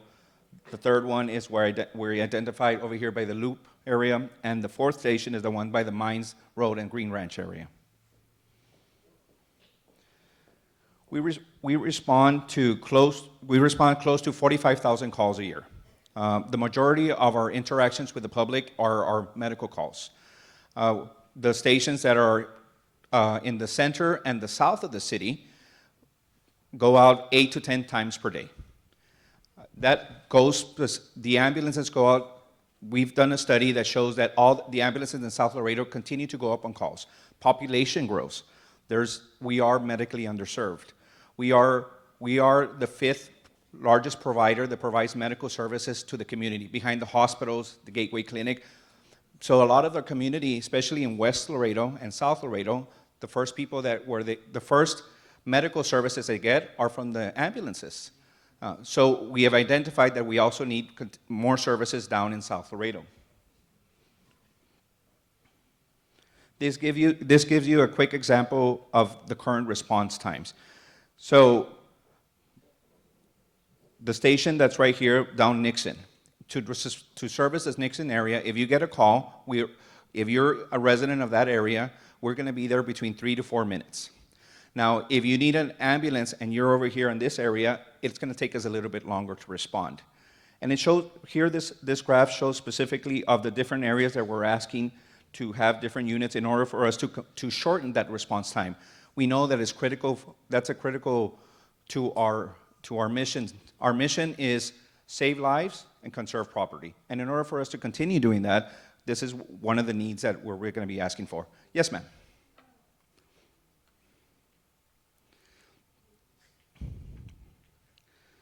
That one part of town was missing in your graph. What is your response time in West Laredo? Because we've got the oldest of the fire stations, and I know the one on San Bernardo is pretty old or close to one of the original ones. So what is your response time for us in West Laredo? So West Laredo and Central Laredo is serviced by the station by Houston, Station 4, and Station 3. That's the one by Martin. The response time is 3 to 5 minutes. But the concern is when we have to respond and cover additional units. So let's say we have to respond to the area by mile marker 15. So the station in the north, that's over there by Doctors Hospital North responds to it. And if there's a call there, then the station by Delmar responds to it, and so on, so on, and so forth. So that all the responses that we're going greater than what we have the services for affects all the different areas in the city, even the areas that are deep inside the city. So currently, if the ambulance is stationed there, we would get there between the 3 to 5 minutes that we're supposed to.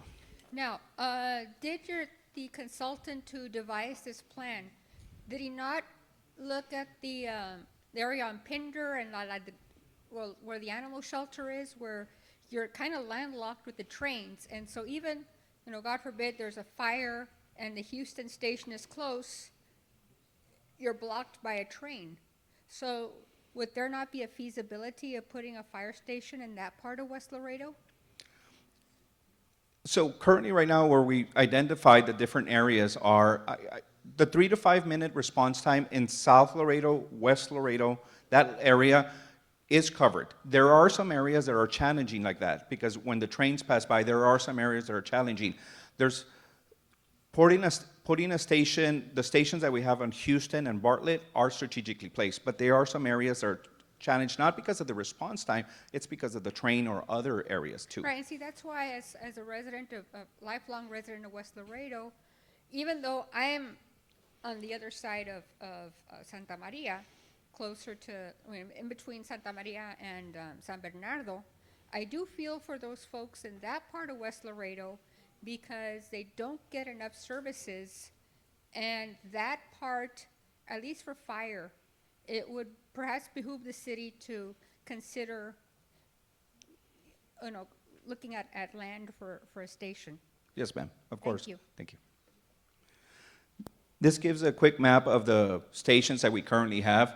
The map on the right-hand side shows all the stations. All the little red houses shows where we're strategically placed throughout the city. And this is the map of where I mentioned that we've identified the challenges are for us to respond in South Laredo, West Laredo, and North Laredo.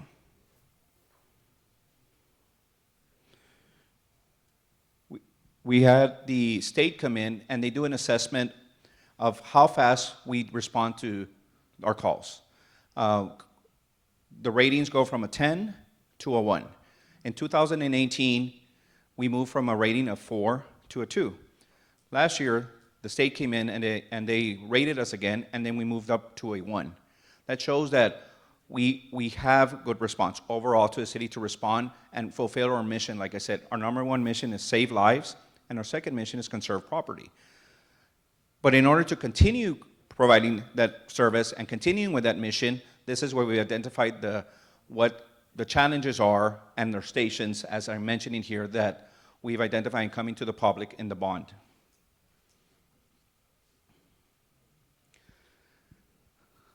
The majority of the requests from the fire department, our request is a little bit over $85 million. The majority of our requests are facilities. We are requesting the fire station that I mentioned, the one in West Laredo. We are requesting to relocate 2 new stations, the one in Martin, the Martin area, and also the one over here by the airport. And we're also requesting to remodel 5 stations. One of the things that I've been asked before is the price of the stations, of the cost. How much does it cost to build a station, to remodel a station? I won't lie to you, it is pricey, inflation. But one of the things that I've been asked is, Chief, when I build a house, it doesn't cost as much as what you're projecting to build a station. And one of the things that I mentioned too is, while all the stations are, all the city offices, our stations are different. They're homes. This is where our firefighters live and breathe 24 hours, 7 days a week. There's always somebody there. Why? Because we're ready to respond. Our motto is ready for duty. So a station is a home for our firefighters. Studies have shown that the way the stations are built now drastically, or it directly impacts the life of a firefighter. The biggest impacts to a firefighter's health right now are cancer and heart disease. Firefighters, the study showed that the longevity of firefighter has increased from 59 to 62 years old. When I was giving this presentation to the bond committee, one of the bond committee members, I think, misunderstood what I said, and she said, "Oh, Chief, retiring at 62 years old is not a bad thing." I said, "No." I said, "Mortality." I said, "We've increased it from 59 to 62. Firefighters retire at 50, and why do we retire usually at 50? It's because we are exposed to different toxins, chemicals, cancer. It's terrible. It's just not in Laredo. It's throughout the entire nation. So the way the stations are being built now, they're being built in a way that they has transition zones, and those transition zones show that when you return from a call and you have all the gear and it's full of all those chemicals, you move from a different area, you decontaminate, and then you move into the clean areas too. That's the best practices right now. And that's why we're trying to invest some money in order to increase the livelihood for our firefighters. Also, the other thing that affects my firefighters is PTSD, mental health. The things that our firefighters and our police officers see together are not normal things. They're things that see and are engraved in our head, and we all have different types of mechanisms that cope with it. Studies show, and we have a psychologist that we hired, and I thank the city and the city council for this, but they also show she's also part of the way we're building our fire station, the light in our station, the way the dorms are made. Those specifically affect our mental health. Like we always say, and our city manager says, we need to take care of the people that take care of everybody else. And that's the reason that we're coming in for this bond election and asking for the different equipment. As I mentioned, the majority of our request is facilities, but we are also at the same time requesting also our vehicles to be replaced. Each vehicle that we have a different assessment for each single vehicle. We have a tool that identifies the age of the vehicle and when they have to be replaced. Our vehicles, our frontline vehicles, our ladder trucks, our ladder ambulances, and our fire trucks, not the ambulances, correction, are 10 years frontline, and then if we keep up with them, 5 years as a reserve. The ambulances have 5-year frontline and 5 years as a reserve too. So we're in a strategic plan that we continue replacing those vehicles. We want to make sure that the vehicles that we have for our firefighters are also up to date too. Currently, right now, we're finally at that phase that we are up to date, and this bond will continue providing us to continue having those vehicles up to date too. I will give you the short, quick version. Afterwards of the presentation, I'll be here and help you answer any questions, but I'm here if you have any questions for me. That concludes my presentation.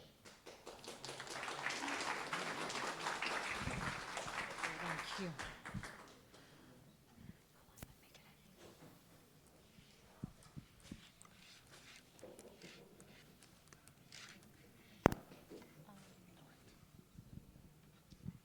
Mr. Chavez?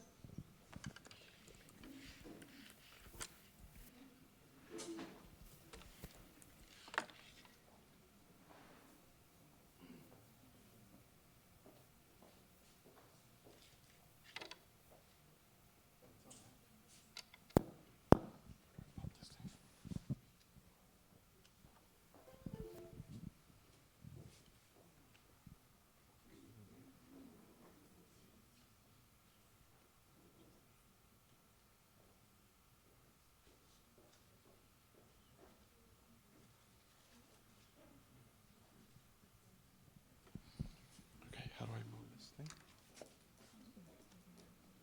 Oh. Okay, let me bring.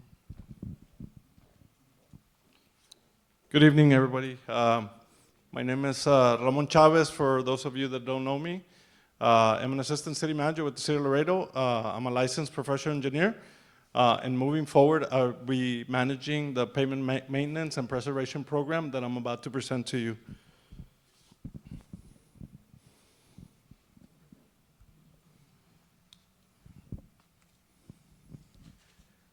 So the city of Laredo currently has approximately 856 center line miles, which out of those, almost 86% are residential, meaning that the 14% remaining is commercial and industrial roadways.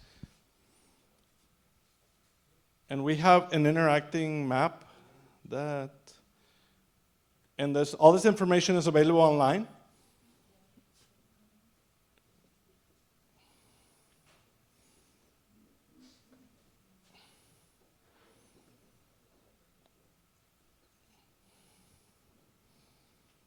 So in 2019, we hired a consultant who's a licensed professional in the state of Texas, a company out of San Antonio, that prepared a study for us that analyzed all the existing roadways in our city. And you will hear me say throughout this discussion or this presentation the term PCI. When I mention PCI, I will be referring to the Pavement Condition Index of the roadway. What does the Pavement Condition Index mean? That is the score that was evaluated by this engineering firm, which provides the existing conditions of every single street through our city.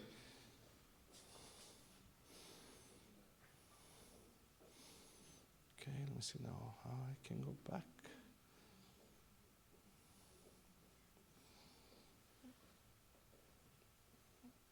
And so that interactive map is available online at the engineering department website, and anybody is welcome to look at it. So in 2019, when this study was prepared, our PCI score was 73.12, okay? Over the last couple of years, the city of Laredo has invested between $4 and $5 million on our roadway infrastructure.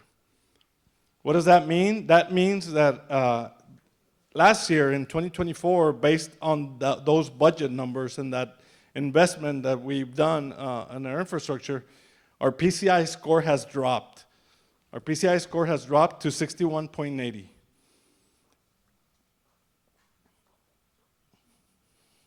And again, this presentation is on our city's website. In case you want to go back and refer to it, you can always do that.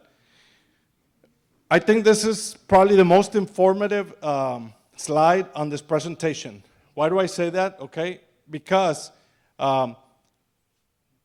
each roadway through our city is classified from a serious condition to a good condition. And those numbers that you see there refer back to that engineering study that was done that evaluated each street and gave us a score. So with that in mind, the other thing that I do want to mention, there's cost-effective methods that exist where you can invest on preservation of streets to extend the lifetime of them. What that also means is that the longer we wait to apply a preservation method to our streets, the higher the cost. So as you can see on existing streets with a score of good or between 86 to 100, there's preventive maintenance methods, including crack seal. We also have, for satisfactory streets, we have microsurfacing and slurry seals. And again, you go on to milling and overlay for streets under fair condition, and all the way to poor or serious condition where you have to reconstruct completely. That also means that rehabilitation of 1 mile of residential roadway will cost approximately $68,000 versus having to reconstruct it, which we estimate to be $1.4 million. And that's for residential streets.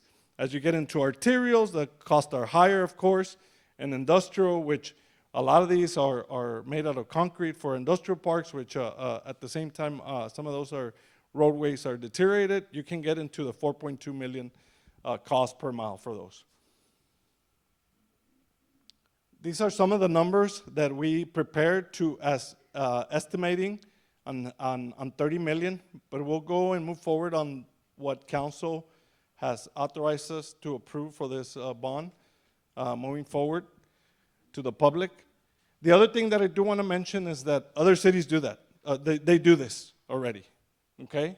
City of San Antonio has 4,200 miles. They bond 90 million annually, and they bond 20 million. City of El Paso, they have 1,100 miles, and they budget $10 million annually.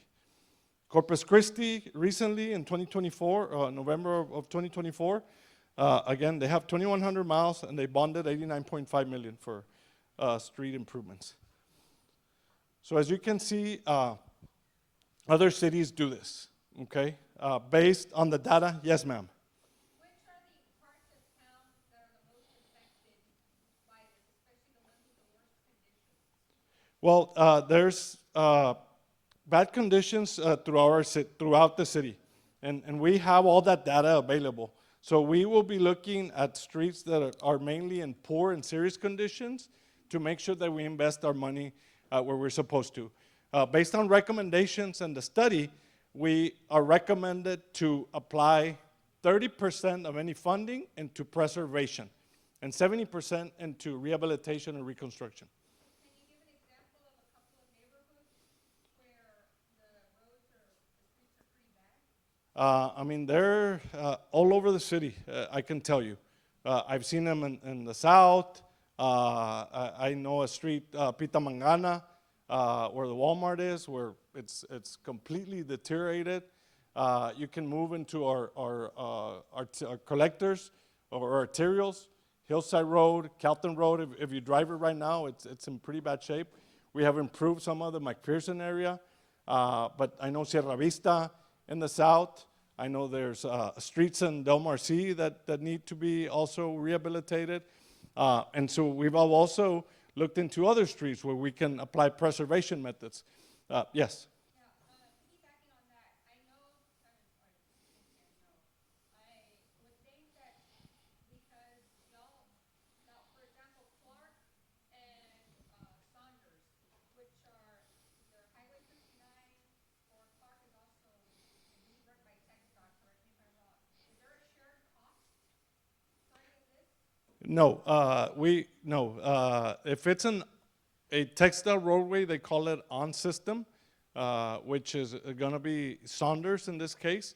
They are responsible for it. Clark Boulevard, we're responsible from Arkansas and anything to the west. Anything from Arkansas to the east is textile's responsibility. And how about San Bernardo, since it's Business 35? Is that considered an on-site by TxDOT? San Bernardo is currently considered TxDOT. Yes. Yes, ma'am.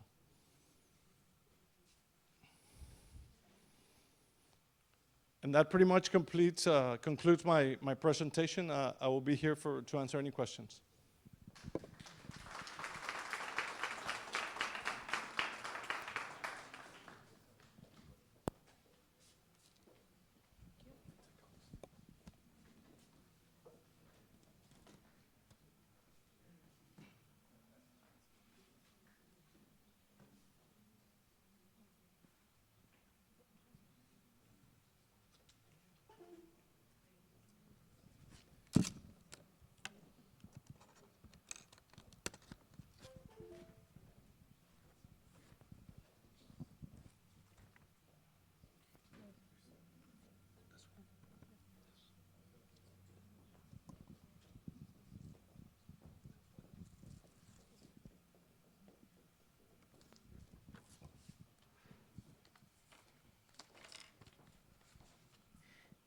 Good evening. So Tina Martinez, Community Development Director. I will be talking about Proposition D, which is a $10 million project for senior housing. So the Hamilton Hotel is one of our oldest buildings in the city at a 165-unit complex. It was built in the 1920s and is in need of some repairs to maintain these 165 units affordable for our senior community. So affordable housing is something that a lot of you might be familiar, but I do have some statistics here just so you can get an idea of what the current rents are at the Hamilton and why it's important to maintain these units affordable. Market rent is what you would see, out in the open, out in the market, any apartment complex. So just to give you an idea, a studio-sized apartment can go anywhere to $795 to $800. Our Hamilton apartments are $641, and they include utilities. The reason for the reason for this project would be to do some accessibility enhancements, some building improvements, some historical preservation, and of course to ensure that the community is impacted and retains these affordable units in our community. These are just some examples of some of the items that we've identified, some high-ticket items that we would want to address or we need to address in this property. So the request, well, the project of $10 million, the project of $10 million is going to be for planning, design, testing, and construction.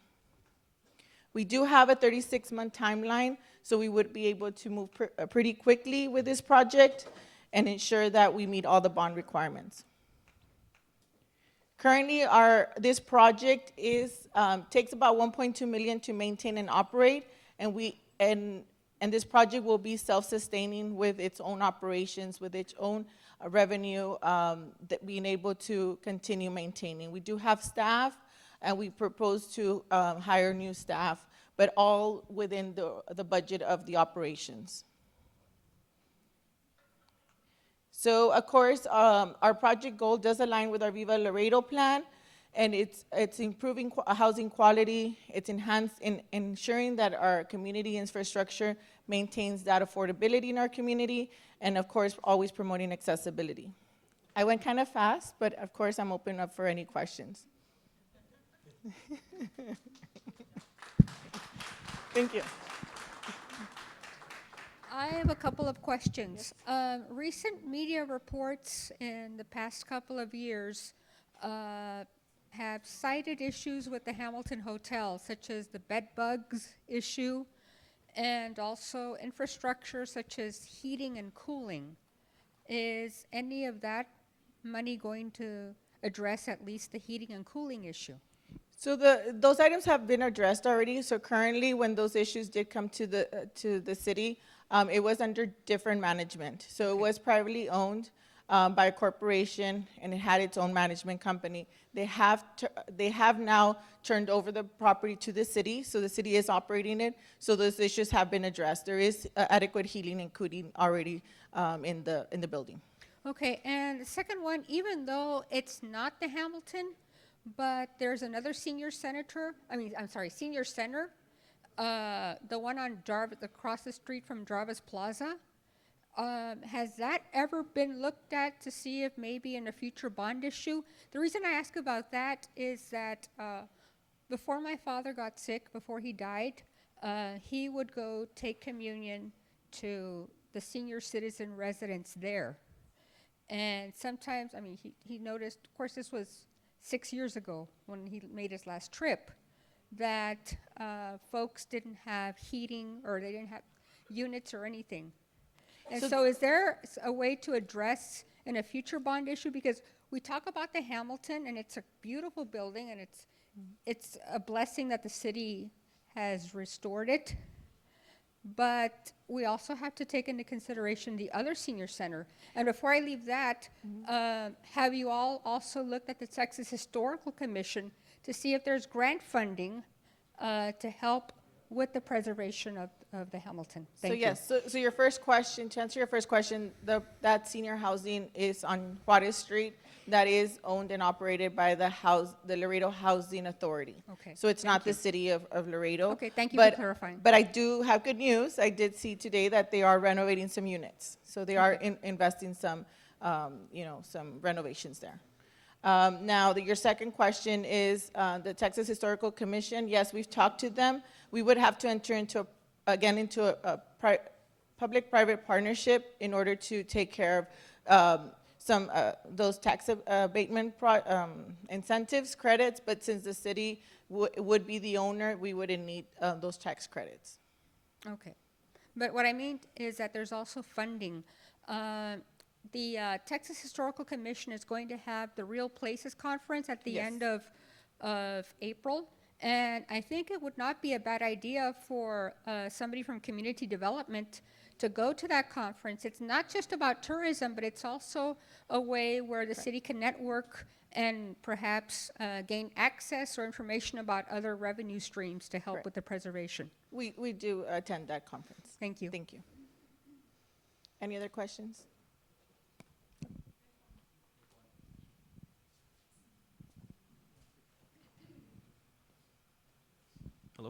Hello? Hi. just wanted to ask, a lot of the departments are asking for almost 20 times more than you guys.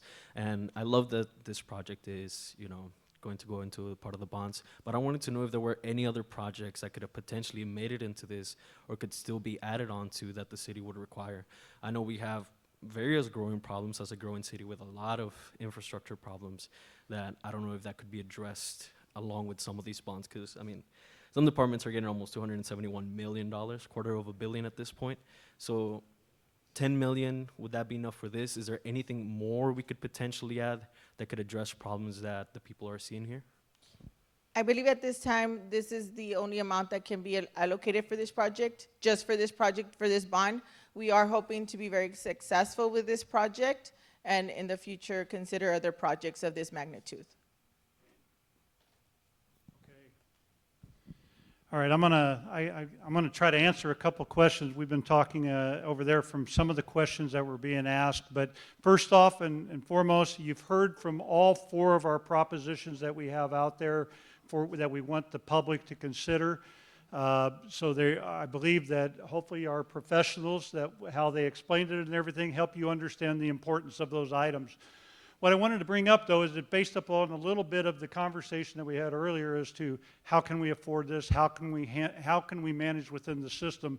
So I wanted to make sure you understood it's just like mortgage on your house. When you go out and you buy a house, you're going to mortgage it over time. You're actually leveraging the funds that you have in order to get there. So I wanted to start with that one because in the unaudited financials on the city, these are on the website as well, too. I'm just going to give you some of the numbers so that you understand how we walk through this thing. The assessed value of the city of Laredo is $24.3 billion of assessed value. Our maximum amount of bonded indebtedness based upon that assessed value is 10%, or that's $2.4 billion is how much we can actually borrow based upon the value of how we can return those funds and leverage our funds for that. We are currently carrying $182.6 million of debt out of the $2.4 billion that we have the ability to borrow. So our current debt margin between the current indebtedness and the maximum allowable indebtedness is $2.2 billion. I want to make sure you understand that as we walk through this. But none of that debt outside of what we have, what's called the interest and sinking fund, this debt requires a voter approval. We can't go out and borrow $2.4 billion and think everything's okay. This is why we're here talking to you as the citizens of Laredo, is that we're saying these are the needs. And I think all of our people did a wonderful job of explaining where it's at. I appreciate the questions of can we add to that. We had conversations about how much we could actually handle at any one time, and this goes through the 28-member bond referendum committee. It goes through the city council. It went through all those reviews, and this is what we said. This is what we believe that we should bring to the public of Laredo in order to try to restart and look at these bond referendums. I know all of you, from your own viewpoints and everything, have opinions about what the city needs to do and what it needs to change. I can tell you that this city council, the mayor and this city council, will not sit on their hands. They are very aggressive in what I would say is doing better for the city. Some of this stuff, when you look at some of the condition of the buildings, that happens over time. It didn't happen just today. What all of my people are saying as well too is that we can't avoid it any longer. We really need to look at this. And whichever way this goes, there are alternatives out there that we can tackle and that we can look at as well too. But the intent is that we can't sit idly by and think it's going to fix itself. And I think that's the thing that we want to make sure that everybody understands. We're coming to you. You are the city. We are the city. We're the city of Laredo. And we have to work together in order to get there. All the funding comes from our people. All the funding comes from our trade industry. All the funding comes from our utility users. All of that comes in there, and we're trying to make the best bang for those funds to get there. But understand, when we look at the debt, Laredo has been very fiscally responsible. We could borrow up to $2.4 billion if the public was in agreement with that. We're at less than $200 million is where we're at. They have worked very hard to stay as frugal as they can. What we're asking for you is to say, is there something better out there? And I think that's the thing I wanted to leave you with. I really appreciate your time. We thought we would get done a little bit earlier, but we appreciate all the questions. Please don't stop now, though. Reach out to any one of our departments. They will share exactly what is going on. I know some of the questions that were up here were very localized. It was in one person's heart or another. Please reach out to these people. All these people out here, the police, the fire, the health department, streets, the community development, they're all professionals in what they do. They're very good, and they are trying to do the best for our home, for our family. So I want to make sure you understand all that, and reach out to the finance department. All this information is out there on the website, and I think people lose sight of that because it's no fun to go digging for some of this information. But if you call us, email us, we'll find the information for you, and we'll answer those questions. That's what we're about. But thank you for your time. Hope you have a wonderful evening. We do have another one of these scheduled for Thursday. It'll be down in the south, or at the WIC Center, I believe, is where we're going. Yep, and so we're going to have another one there, and then we have a couple more planned.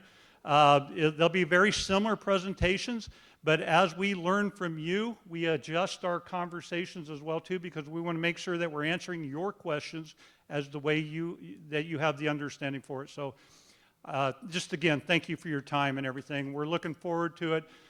Vote your conscience. Vote which way you believe you need to do that. This is about the facts of why we put it out there and how we put it out there.